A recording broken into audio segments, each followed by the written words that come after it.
Anyway thank you so much ఉంటారు ప్రతాప్ రెడ్డి గారు. Thanks for joining. So మొత్తానికి జూబ్లీహిల్స్ పిఎస్లో హరీష్ రావు విచారణ పూర్తయింది. ఆల్మోస్ట్ 5 గంటల విచారణ తర్వాత హరీష్ రావు మరి కాసేపట్లోనే బయటకు రాబోతున్నారు. సో బయటకు వచ్చి మీడియాతో మాట్లాడతారా, లేదంటే తెలంగాణ భవన్కు నేరుగా వెళ్తారా? విచారణ ఏం జరిగింది, విచారణలో ఎలాంటి ప్రశ్నలు అడిగారు, విచారణలో హరీష్ రావు సమాధానాలు ఏం జరిగి ఉండొచ్చు, అసలు ఈ విచారణను హరీష్ రావు ఎట్లా చూస్తారు? ఇప్పటికే డైవర్షన్ పాలిటిక్స్లో భాగంగానే ఈ విచారణకు పిలిచారంటూ కూడా విచారణకు అటెండ్ అయ్యే ముందు న్యాయంగా, ధర్మంగా, చట్టబద్ధంగా విచారణకు హాజరవుతామంటూ చట్టాలపైన, న్యాయం పైన నమ్మకం ఉందంటూ ముందుకెళ్ళినటువంటి హరీష్ రావు విచారణ అయితే పూర్తయింది. సో వచ్చిన తర్వాత ఫోన్ ట్యాపింగ్ సంబంధించి ఏం ప్రశ్నలు అడిగారు, హరీష్ రావు ఎట్లా రియాక్ట్ అయ్యారు, ఈ విచారణకు సంబంధించినటువంటి హరీష్ రావు రియాక్షన్ ఏందో కూడా చూడాల్సినటువంటి అవసరం ఉంది. మరి కాసేపట్లోనే హరీష్ రావు బయటికి రాబోతున్నారు. జూబ్లీహిల్స్ పిఎస్ నుంచి మా క్రైమ్ కరెస్పాండెంట్ సునీల్ అందుబాటులో ఉన్నారు. సునీల్, అప్డేట్స్ ఏంటి?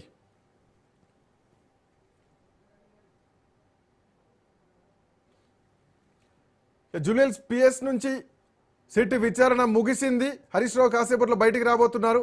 మా కరెస్పాండెంట్ సునీల్ కూడా అందుబాటులో ఉన్నారు. సునీల్, అప్డేట్స్ ఏంటి, అక్కడ పరిస్థితి ఏంటి?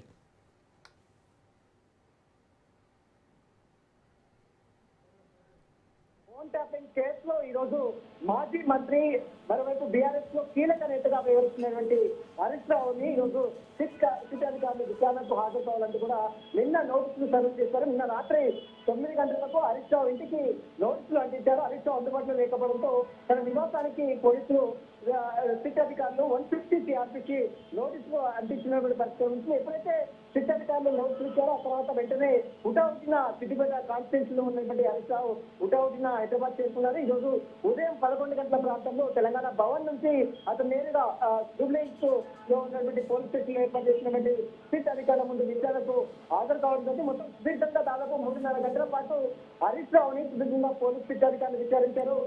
విచారించిన తర్వాత మరి కాసేపులో విచారణ కూడా కంప్లీట్ అయింది. కానీ ఒక డాక్యుమెంట్స్ ప్రాసెస్ లో నడుస్తుంది. మరొక హాఫ్ అన్ అవర్ లో హరీష్ రావు బయటకు వచ్చే అవకాశం ఉంది. ఇప్పటికే భారీ సంఖ్యలో హరీష్ రావుకు అటు నోటీసులు ఇవ్వడం బట్టి బీఆర్ఎస్ శ్రేణులు కూడా తీవ్ర ఆగ్రహం వ్యక్తం చేస్తున్నారు. వారందరూ కూడా ఇప్పటికే పోలీస్ స్టేషన్ చేరుకున్న వారందరూ కూడా చేరుకుంటారు పోలీసులు. హరీష్ రావు బయటకు వచ్చి మీడియాతో కూడా మాట్లాడే అవకాశం. ప్రధానంగా తెలంగాణ రాష్ట్రంలో తీవ్ర రాజకీయ దుమారం ఎత్తున్నటువంటి పోరాటం కేసులో తనకు సంబంధం లేనటువంటి కేసులో కావాలనే ఉద్దేశంతో ఇటు పోలీసు సిట్ అధికారులు విచారణ పేరుతో తమను భయభ్రాంతులకు గురి చేసేందుకు డైవర్షన్ పాలిటిక్స్ నేపథ్యంలో తనకు నోటీసులు ఇచ్చారు. నిన్న ఏదైతే బొగ్గు స్టాంప్ కేసులో తన బామ్మర్ది, ముఖ్యమంత్రి రేవంత్ రెడ్డి బామ్మర్ది సంబంధించిన దాంట్లో బయటకే చెప్పాను, ఆ విషయాన్ని మొత్తం కూడా డైవర్ట్ చేయడం కోసమే ఈ రోజు సిట్ అధికారులు ఏదో ఒక సందర్భంలో ఏదో ఒక అంశాన్ని తెర మీద తీసుకొచ్చి ఈ యొక్క డైవర్ట్ పాలిటిక్స్ చేస్తున్నారనేది హరీష్ రావు ఈరోజు చెప్తున్నారు. ప్రధాన విషయం ఎందుకంటే చట్టాల మీద తనకు గౌరవం ఉంది. ఇప్పటికే గతంలో చక్రరావు గౌరవ వేసినటువంటి పిటిషన్ పై ఇప్పటికే హైకోర్టు తీర్పు ఇచ్చింది, ఆ తర్వాత సుప్రీంకోర్టు తీర్పు ఇచ్చింది.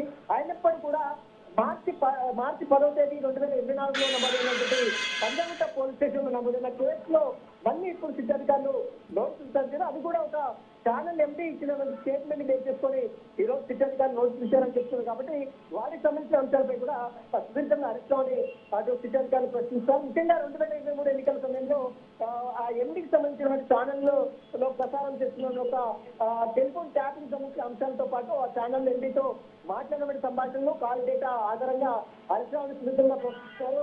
వీరితో పాటు రాధాకృష్ణరావు అరెస్ట్ అయినటువంటి అధికారులు, పోలీసు అధికారులు రాధాకృష్ణరావు కావచ్చు, జిగంగరావు కావచ్చు, తిరుపతి కావచ్చు, ప్రణీతరావు కావచ్చు, వీరిచ్చిన స్టేట్మెంట్ బేస్ చేసుకుని కూడా హరీష్ రావుని ప్రశ్నించడం కూడా సమాచారం తెలుస్తుంది.